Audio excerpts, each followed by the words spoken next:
In a small village where everyone feared speaking the truth, one little girl did what no one else dared. Long ago, deep among tall palm trees and winding red earth paths, there lived a peaceful people who were ruled, not by law, but by silence.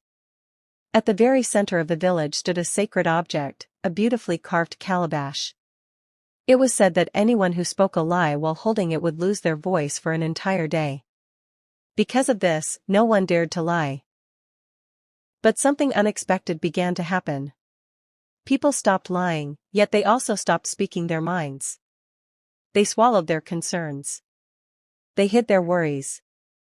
They buried their honesty. Mistakes went uncorrected. Problems went unspoken.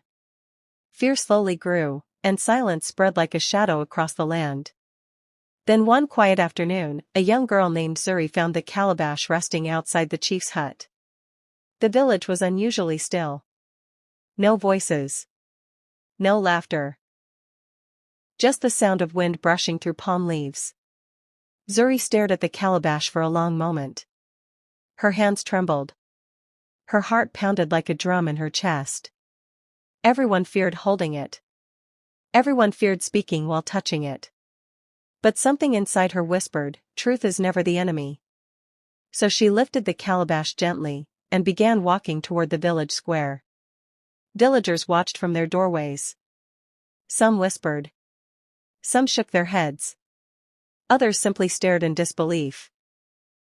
No one had seen such courage in years.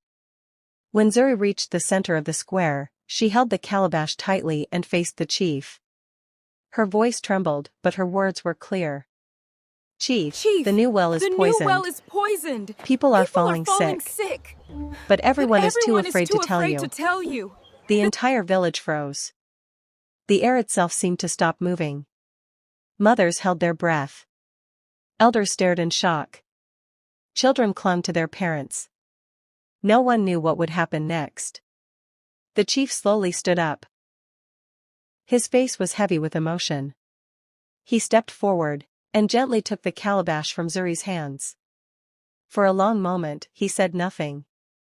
Then quietly, almost like a whisper carried by the wind, he spoke. I knew, but I was ashamed to admit I chose the wrong place. The village waited. 1 heartbeat, 2, 3. But the chief's voice did not disappear. A murmur spread through the crowd. Eyes widened.